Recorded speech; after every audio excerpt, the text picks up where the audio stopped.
تو اور بھی جو شروع کی صورتیں جیسے سورہ اخلاص ہے اسے ثلث قرآن قرار دیا گیا ہے.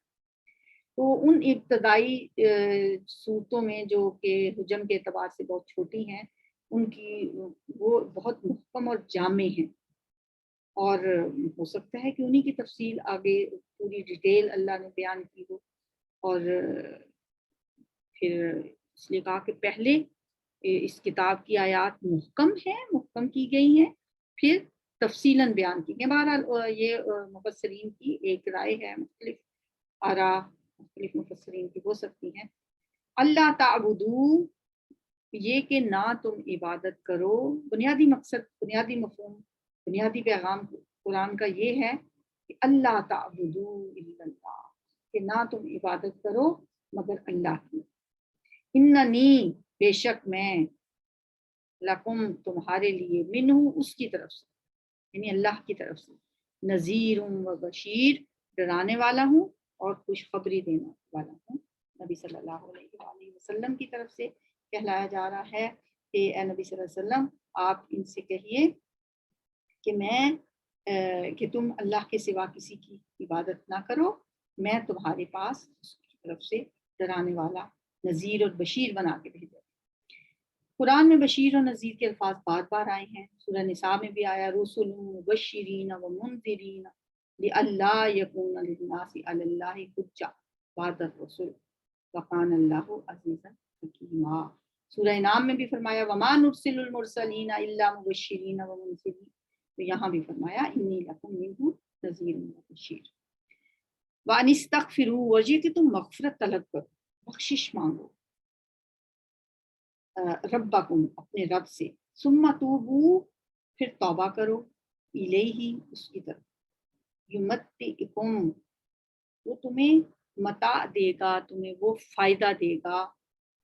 متاعن حسنن اچھا فائدہ، الی اجل مسمن ایک مقررہ وقت تک، ایک مقررہ مدت تک، ویؤتی کل ذی فضل فضلا، اور ہر صاحب فضل کو اس کے حصے کا فضل عطا کرے. ہر فضل والے، فضل والا کون ہوتا ہے؟ ذی فضل کس کو کہا گیا ہے؟ جو فضل کا مستحق ہے،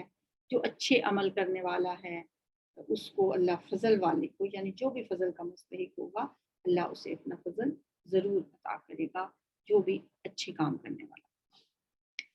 وَأَنِ اسْتَغْفِرُوا میں ہے کہ اللہ سے ہر وقت بخشش مانگتے رہو، اللہ سے معافی مانگتے رہو، اس کی طرف توبہ کرتے رہو، استغفار کرتے رہو. استغفار بہت پاورفل چیز ہے، بہت طاقتور چیز ہے. حسن بصری ہیں، ان سے کسی نے آ کے پوچھا کہ کوئی بھی اپنا مسئلہ پیش کیا کہ میرے رزق میں تنگی ہو گئی ہے، انہوں نے کہا اللہ سے استغفار کی. کسی نے آ کے کوئی اور مسئلہ اپنی اولاد کے بارے میں مثلاً پوچھا تو انہوں نے اس کو بھی ایک آ کے استغفار زیادہ کیا. کوئی اور آیا اس نے اپنا مسئلہ بیان کیا، اس کا حل تمہیں بتاتا ہوں، اللہ سے استغفار مانگا.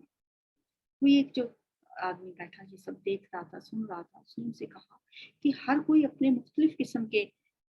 جو ہیں مسئلے لے کے آ رہا ہے، آپ سب کو علاج ایک ہی بتا رہے ہیں. ہر بیماری کا، ہر پریشانی کا علاج ہی ظاہر ہے اللہ کو منانا ہی مقصد پہ ہونا چاہیے انسان کی زندگی کا.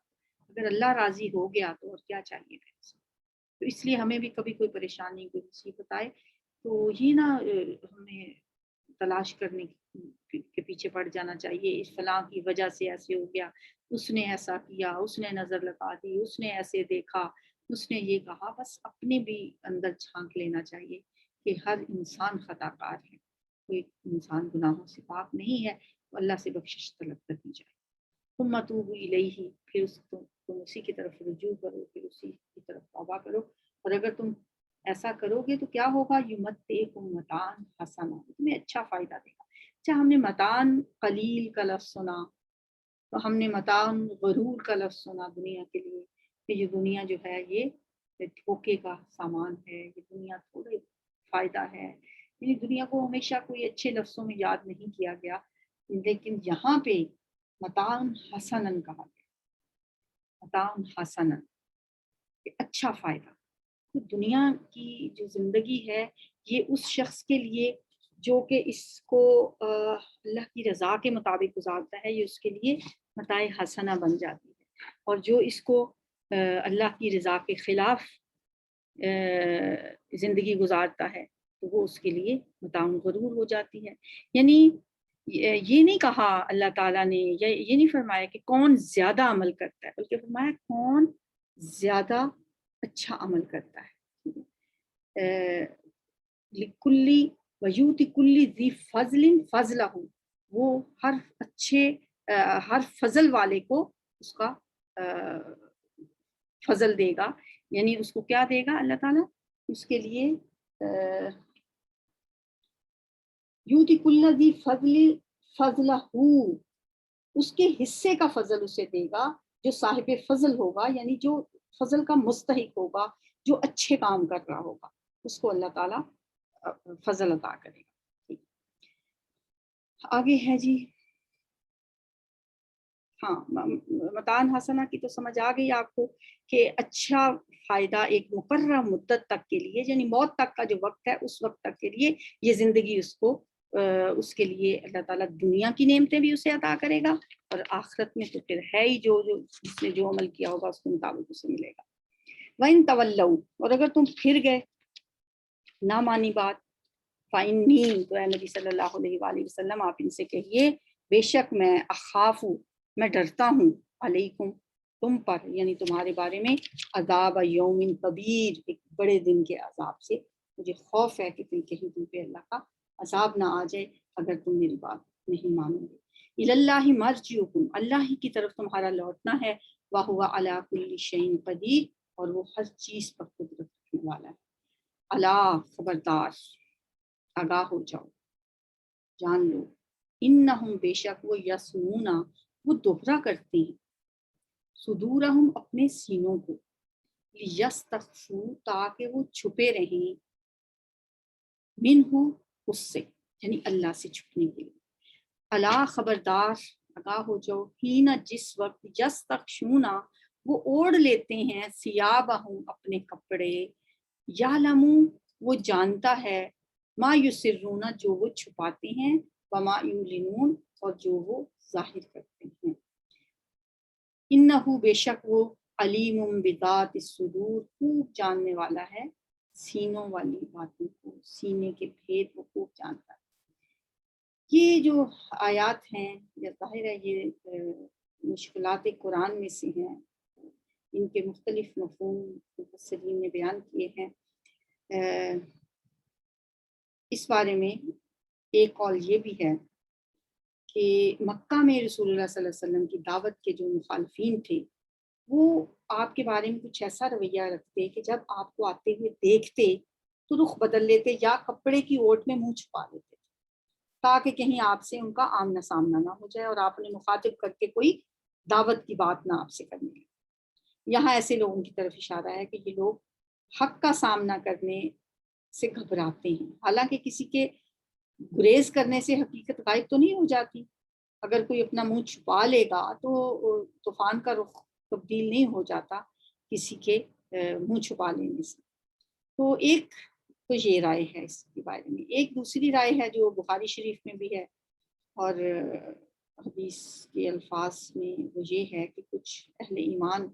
ایسے تھے جن پر حیا کا غلبہ بہت زیادہ تھا، جیسے حضرت عثمان رضی اللہ تعالیٰ عنہ بھی ان میں شامل تھے۔ ایسے لوگ جو ہوتے تھے وہ کبھی غسل کے وقت بھی عریاں ہونا پسند نہیں کرتے، اور ایسے موقع پر اس انداز سے جھک جاتے کہ جہاں تک ممکن ہو سطر چھپا رہے، قضائے حاجت کے وقت بھی وہ اسی طرح سے کرتے تھے تاکہ پورے سطر کا اہتمام رہے، اور اپنے آپ کو، اپنے سینوں کو وہ اس طرح سے دوہرا کر لیتے تھے سطر کا اہتمام کرنے کے۔ تو اللہ تعالیٰ یہ فرما رہے ہیں کہ تم اس سلسلے میں جو کچھ بھی کر لو اللہ کی نگاہوں سے تم نہیں چھپ سکتے، لہٰذا سطر چھپانے کے بارے میں جو بھی احکامات ہیں ان کو بھی معروف طریقے سے ان کی پیروی کرو، اس طرح کے کسی بھی معاملے میں غلو کی ضرورت نہیں ہے، کیونکہ اللہ تو جانتا ہے، ٹھیک ہے انسانوں سے انسان کو چھپنا چاہیے لیکن اللہ سے انسان کیا چھپا سکتا ہے، انہ علیم بذات الصدور۔